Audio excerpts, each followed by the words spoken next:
antibiotics, but for two reasons. One is our misuse of the antibiotics that we have at the moment, and the failure of the drug companies to make more antibiotics, because they have the unfortunate property that they actually cure disease. And of course, the drug companies like a drug that you have to take for the rest of your life. They don't like cures terribly much. But it's imperative that we learn much more about these bacteria, as well as about the human genes and about everything that goes on in humans. And I think it would be a mistake, and I hope not one that will be made at this university, to focus purely on translational discovery, purely on looking for ways in which one can deal just with humans and just convert discoveries into manufactured products, drugs, vaccines, whatever. It is very important that we learn more about the basic biology. Okay?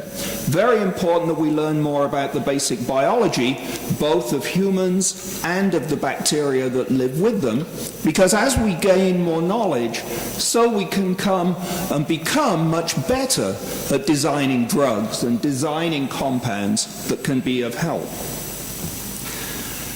Now, already in the 21st century, it's clear that there has been a great focus on biology. In fact, I often tell my physics friends that I feel sorry for them because there is so little for them to discover. Whereas in biology, there is much that remains to be discovered. In fact, we are so ignorant that it's almost fair to say we know nothing about biology. We have just skimmed the surface of what is there to be found. And I think this offers a wonderful opportunity for young people, for students in particular, for young faculty members to make the big discoveries that will be important going into the future. Now, in addition to the role that biology plays in human health, there are also many other opportunities for biology on the energy front. The idea that one can use biology and the lessons of biology to make much better energy and to make it more efficiently and in a clean way, I think a lot of opportunities there. But one of the areas that I think is sadly being ignored at the moment, well, maybe not ignored but not pushed to full fruition, is with genetically modified organisms, and particularly genetically modified crops. The world population is growing at an alarming rate, and our ability to feed that population is not terribly good. And part of this is because that much of the good agricultural land has already been taken up. And we are increasingly having to grow crops in areas where there is not sufficient water, where the conditions are rather harsh, and where the crops that we know about do not grow very well. Unfortunately, the Europeans, at least one segment of the Europeans, have decided that GMOs are dangerous, and they have become a good political tool. And so the Europeans have decided that they don't want to grow GMOs. Of course, they don't tell you they don't need to grow GMOs because they have plenty of food already. They know how to make it. But I think they are sending a very dangerous message to the rest of the world when they try to convince, in particular, the developing countries that really do need these organisms, that they should not grow them and that they're dangerous. These things are not dangerous. GMOs typically involve taking one gene, putting it into a new organism where you know what the gene is, you can easily determine exactly where it went, and you can really monitor what is going on. If anything, traditional plant breeding, which we've been doing for the last 5,000 to 10,000 years, is far more dangerous. I think it is important that governments embrace GMOs and not let the European prophets of doom tell you that they're dangerous. They're really not dangerous. I want to talk a little bit now about something that is in the news called synthetic biology. And the idea here is that one can actually manufacture new organisms from scratch. We can decide what properties we would like an organism to have, and we can synthesize the DNA, and we can make new organisms. So far this has been done only in bacteria, but one can obviously see this is something that can be done in many other organisms too. There are even some people who would think it might be fun to do this in humans. I'm not a big fan of that kind of research, but fortunately it is a very long way off before we could even think about doing something like that. But what we can do with humans, and something that is being embraced in many parts of the world now, is the idea of taking stem cells and manufacturing new body parts. There is absolutely no reason why one should not be able to take an embryonic stem cell, or perhaps even an adult stem cell that has been suitably manipulated, and making new kidneys and new hearts, a new pancreas, new islets of Langerhans if that is necessary.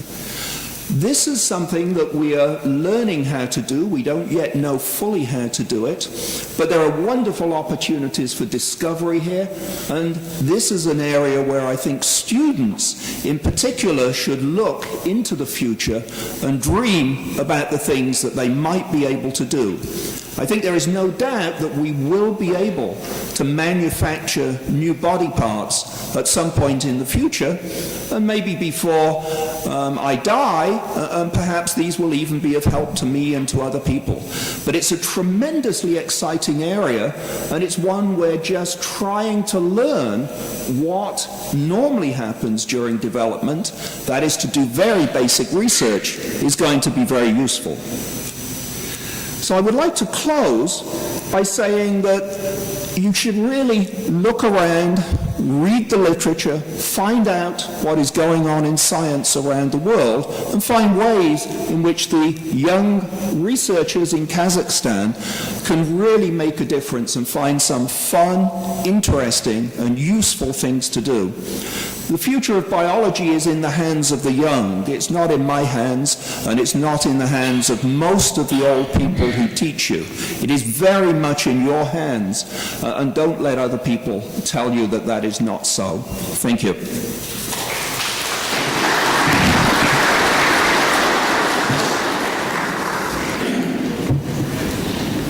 Thank you very much, Sir Richard Roberts. I am specifically thanking you because you actually enforced what I said in the beginning.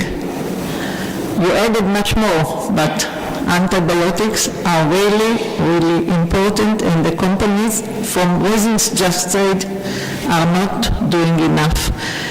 We are just one little group in our research, and we are trying, but that's not sufficient. And this is, I think, a goal that a country like Kazakhstan can try to contribute. And good luck. So it's now my pleasure to ask Dr. Karl Bank-Mullis to give his talk about research. Or maybe you change the title, like Robert? Excuse me? You change the title, or we'll talk about your title? Okay, research in reorientation of immune system, treatment of pathogenic and infectious diseases. Thank you. I suppose that I should say very, very much thank you for having me to Kazakhstan. I've been here now for about 4 or 5 days, and I'm starting to get the hang of the place, and I'm very impressed by it. You have a unique opportunity here because you have a new country in a way. I mean, it is an ancient tradition and an old country in a way, but the newness of all that you see around you is something that's very, very special in the world. Most cities, most places are steeped in traditions that are reinforced by the fact that the city is already there. Everything is already in place. There are committees all over the place deciding how things are based on how things have been. And here there's an element of brand newness. And I would sort of encourage you to understand what a privilege it is to live in a sort of brand new place where you can decide within certain limits, but very much wider than most people in the world, you can decide what it is that you have here that's valuable, what it is that you want. And to make this a little more clear in terms of the kinds of things I do for a living, like I do medical research now, and I'm working in a small company that I started myself, and I now have help doing it. But we're not trying to be like any other country, any other company. We're not trying to say, here is a large company that we would like to be like someday. How did they do it? What do they make? In fact, what we're trying to do, we're taking advantage of the fact that we have the opportunity to produce something completely new. Ada was talking about the fact that the antibiotics that are currently available are becoming less and less effective, and we could have, in fact, devoted ourselves to improving those antibiotics. But since we were a brand new company and we weren't directed by any particular older and wiser people, we started making our own kind of antibiotics, something completely different, something where there was a great deal of risk that they would work. But in fact, I mean, we've had some limited success lately with a brand new type of an antibiotic. And the fact that we can do that is completely dependent on the fact that we didn't have a wise old board of directors. We didn't have a tradition of what we should do to be a successful company. We had our own ideas and our own concepts of what would make a good antibiotic, how to do it, and not worrying too much about whether it would work, but just that if it did work, it would be nice. Now, that whole concept, the idea that you are a new entity in the world, you have a lot of enthusiasm, you have a great you have resources of all kinds.